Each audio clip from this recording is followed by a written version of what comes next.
prévu après, mais c'est déjà bien de gagner le tour. C'est prémonitoire.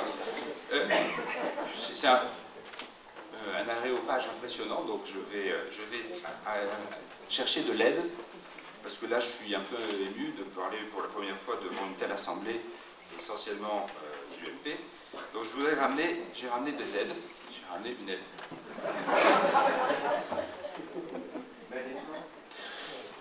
C'est pas marqué dessus, mais on va dire que oui. Hein. Donc on va la mettre là, hein, voilà. Je vais quand même la laisser à sa place. Et puis j'ai ramené une deuxième aide, et je suis content qu'il ne soit pas cassé. C'est ça, un œuf. Parce que l'œuf et la poule, c'est exactement la situation dans laquelle nous sommes aujourd'hui à Colombes. Allez, j'ai perdu les élections parce que j'étais divisé. Je suis divisé parce que j'ai perdu les élections. Et ça recommence. Je perds l'élection suivante parce que je suis encore plus divisé. Je pourrais faire le magime du matin et aller rechercher la poule. C'est une histoire de poule et d'œuf, c'est-à-dire qu'on ne sait pas si on perd les élections parce qu'on est divisé ou si on se divise parce qu'il faut trouver un coupable parce qu'on a perdu les élections. Et bien ça, et je remercie Lionel d'avoir initié cette réunion, ça c'est fini. On va arrêter de se dire c'est ta faute à toi parce qu'on a perdu ceci, c'est ta faute, non c'est ta faute à toi, parce que si on commence cette logique-là, eh ben, je vous remercie, dans le poulailler, si on passe trop de temps à savoir qui est le coq, eh ben, il y en a un qui vient, il s'appelle le renard, et c'est Philippe Sarr. Et donc ça aide le renard qui est en train de nous bouffer à chaque élection. Voilà.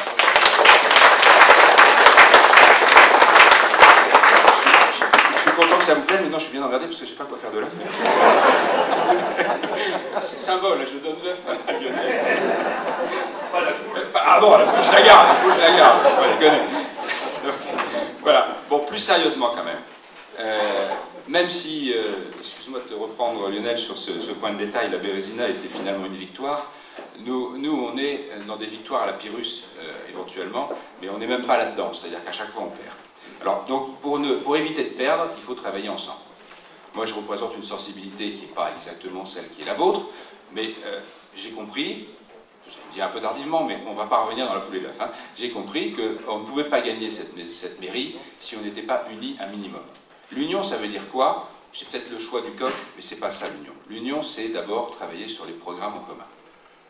Programme commun, ça évoque pour les plus anciens d'entre nous quelque chose.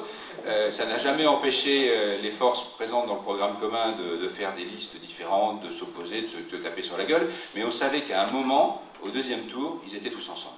Et c'est exactement cette logique qui est la nôtre aujourd'hui, c'est-à-dire, on verra bien, il y aura une liste, 2 listes, 3 listes, 4 listes, j'en sais rien, la pluralité, ça peut être intéressant aussi, en politique. Hein. Mais donc ça... Voilà, on va voir, on va essayer déjà de travailler ensemble, parce que le début du travail en commun, c'est la certitude de la victoire. Pourquoi on se divise? Parce qu'on ne se connaît pas, parce qu'on ne s'apprécie pas, parce qu'on ne sait pas quelles sont les positions des uns et des autres. Si on se met à travailler en commun, et on va le faire pour les conseils municipaux, on va le faire pour l'élaboration d'un programme pour cette ville, eh bien, in fine, les gens qui auront pris l'habitude de travailler ensemble trouveront tout à fait naturel de se retrouver sur une même liste, de se regrouper. Et c'est exactement ce qui ne s'est pas passé jusqu'ici. C'est-à-dire que quand on est en opposition frontale, et je ne jette pas les bons et les mauvais points pendant une campagne électorale, c'est impossible de faire croire aux électeurs que finalement, par le coup de grâce, non, la grâce du suffrage électoral au premier tour, on s'aime au deuxième tour et qu'on va bien faire des choses ensemble. C'est pas vrai, ça marche pas, on l'a fait, c'est pas vendable. Donc là, on fait l'inverse, on dit, on va travailler ensemble pour voir quelles sont les valeurs communes, quels sont le programme qu'on peut mettre en commun, quelles sont les choses qu'on a envie de dire aux électeurs, et à partir de là, oui, on saura faire un deuxième tour pour gagner. Je voudrais quand même terminer sur peut-être un petit point un peu différent. C'est que bien sûr, il y a des questions d'équipe, bien sûr, il y a le programme, bien sûr, il y a les valeurs, il y a aussi les méthodes.